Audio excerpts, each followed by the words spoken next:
Hi everybody, it's Jeff and Nikki from Nightshade Nook Decor. We are in the final process of this blue swirl table. So what Jeff is going to do is pour a layer of epoxy on top of it, which is a flood coat. Normally you've seen with the cutting boards, he does like the Rubio monocoat, or I'm sorry, with the other table he did a Rubio monocoat. With the cutting boards he does an oil and a wax. So with this one, he's just pouring a clear epoxy over the entire top of it, which seals the wood. Yeah, that's a question. Yeah, it's gonna seal the table, and it's just gonna give it a really high shine. You know, the whole entire table will be encased in gloss epoxy, so it'll be a different look from what you're used to seeing. And so I like this because it's super messy. Yeah. So, in order to do this process, the first step would be to do a seal coat, and that's what we're going to do tonight. It's not actually a flood coat. I mean, we are going to flood it, but the first coat, sometimes it takes 2 to 3 flood coats, in order to finish up here to achieve the finished look. So.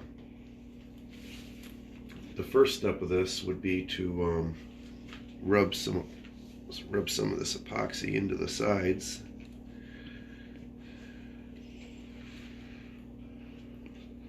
This is one of the few times you'll see Jeff wearing gloves when he's working with epoxy.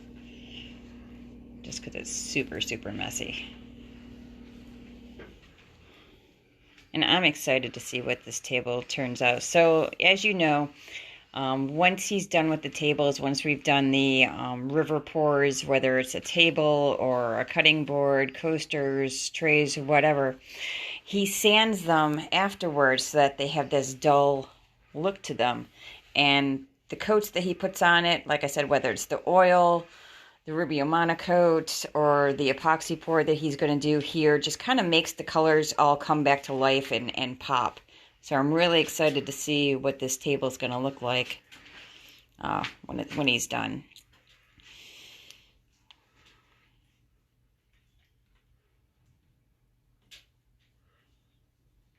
I see that dripping all over the floor.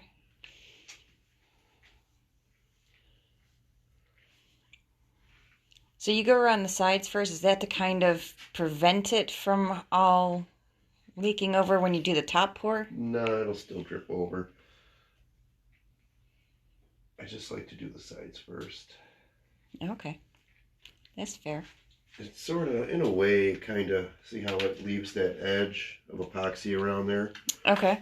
So hopefully it will keep some of it from going over the edge, you know what I mean? It almost kind of builds a little barrier there, but that's why it's called a flood coat, because we are literally going to flood it, and there will be some excess that runs off, and it's just, it's just how it is. So this is the table, if you saw our other videos on it. This is the one that had the 8 different colors in it. We put, what was it, like 5 or 6 different blues, a black, and some pearls. Yeah. And poured them all individually and then kind of swirled them together. As opposed to making a new color, we wanted to kind of give it the definition. So you can kind of see here, like some of the greens that are peeking through from that blue-green. You can definitely see the pearls. That black section down here. Actually, it looks really black on the camera. Yeah, it does. It looks navy-ish, kind of in person. But the camera's just kind of picking up those colors. And then, like I said, that's a really pretty color right there. It's kind of mermaidy. Mermaidy, huh? Yeah. It's looking very river-like. I like the swirls and stuff in it. I think it looks cool. So like you said, this isn't the final coat, but I wanted you guys, he wanted to wait to do the final coat, but I wanted you guys to see the colors pop in the wood and in the epoxy as well when he does this. And if we had waited for him to do the final one, you would have already seen what the table's going to look like. And this table, I believe the base for this one is going to be hairpin legs. Yep, is that what we have hairpin legs for this table. So you can already see on the sides like this. I just had to step back because I realized I don't want this on my boots. You can kind of see how the black walnut's kind of popping on the sides there, how the color's lightening up. Looks really cool.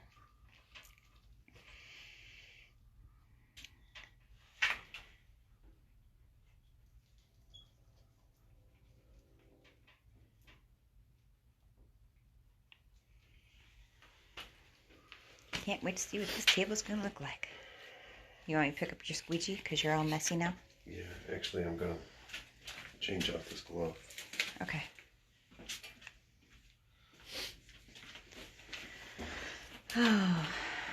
So I appreciate you guys watching these and liking, sharing, commenting. If you guys have any questions, please feel free to shout them out and we'll answer them to the best of our knowledge.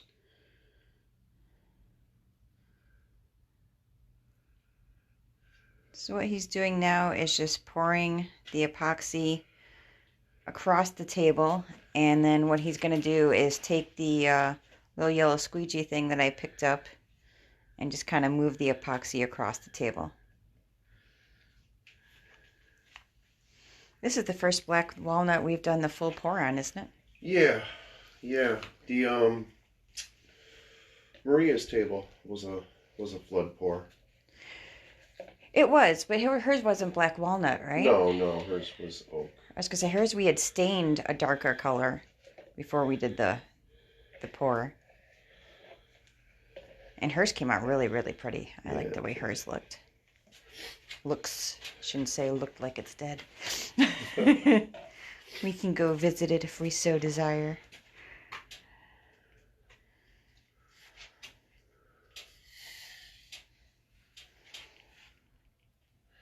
So I can't tell you if there's any rhyme or reason to how he does this, why he does it the way he does it.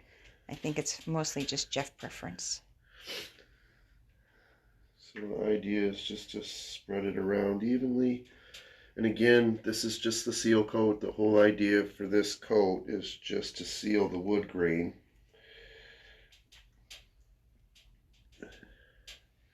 And we probably have too much epoxy here, so there's definitely going to be some going over the edge. And now even when you're done with this one, you're still going to resand the table lightly, yeah, right? So what happens is in between flood coats, you have to sand down to 220 grit. So in between flood coats, I will be sanding down to 220. So again, we just want to give you another perspective into the making of these tables. You know, they are a lot of work. It's not a quick thing. So if you are interested in ordering, I saw that.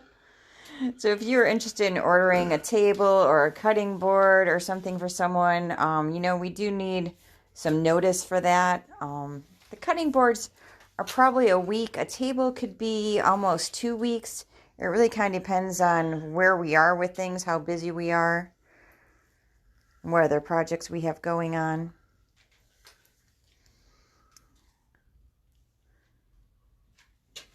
That looks really pretty. Ooh, you almost lost your squeegee. I know, that would have been bad. Yeah, see, I like that. I like the black walnut. I like the different colors in the woods, you can see all the green in it. And that's what's nice about this, as opposed to staining the wood. You can still see all the natural colors of the wood, and that river is really, really popping. It looks great. You did a good job on that. Thank you. I like those greens. It's kind of soothing watching you go back and forth with that little spat.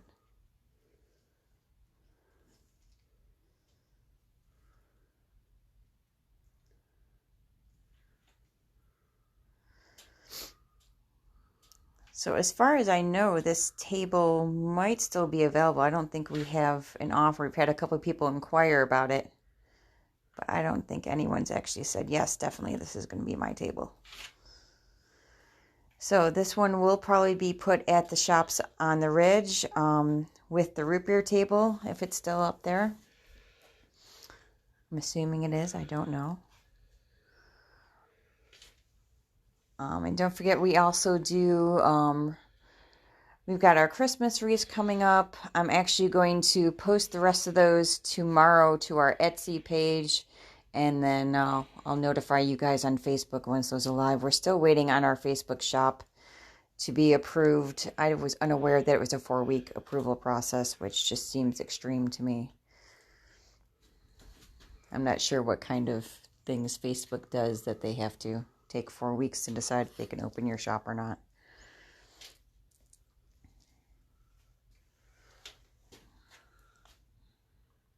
That is really, really pretty. Wow, I can see your reflection perfectly. Oh, yeah. In that tabletop. Yeah, when it's finished, it will pretty much look like it does right now. It's like a piece of glass. Yeah. This will look like it's encased in ice.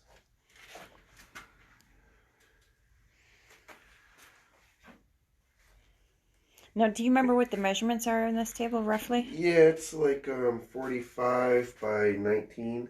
Okay, that's a good size coffee table. Yeah, it's pretty good size. So it's just under 4 feet.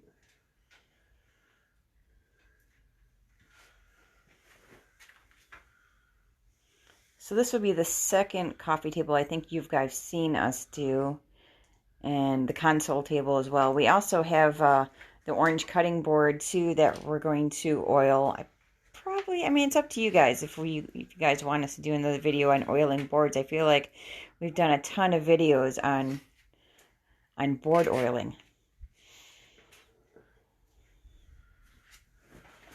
Very, very cool. Get you a longer look at that table. Yeah, see, that looks amazing.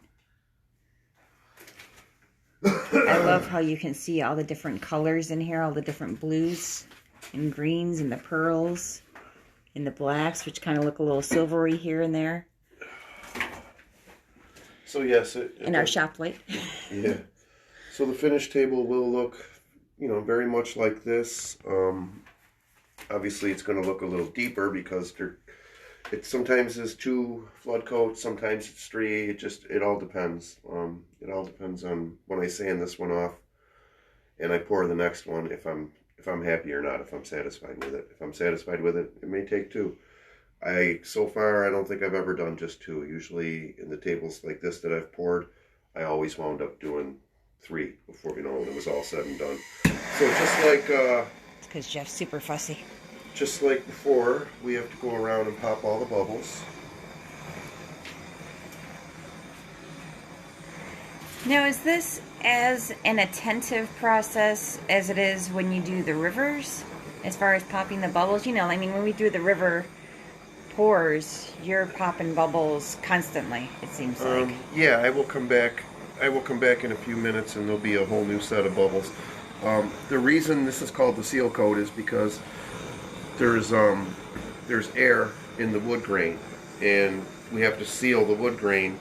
So when we do our next flood pour, there'll be a lot less bubbles because all the wood grain will be sealed, and we won't have all that air popping up through it. That's the whole idea behind the seal coat, is just to seal the wood and the grain. But yes, this will definitely bubble, and in a few minutes there'll be bubbles all over it again. Okay.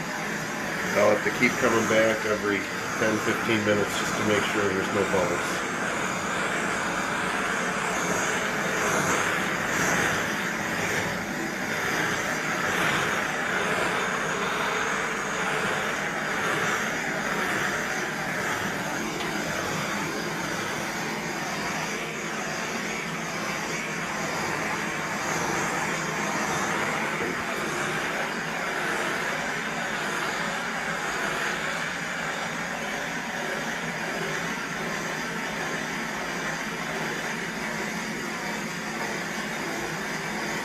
Try not to talk while you're doing that, 'cause that's kind of loud. That's about it.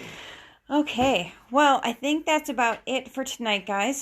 Don't forget to like, share, and comment on our videos and our posts. We really appreciate it when you guys share our videos, because it kind of helps us grow, helps get us out there, helps get us noticed. We're a little over 200 Facebook followers when we counted this afternoon.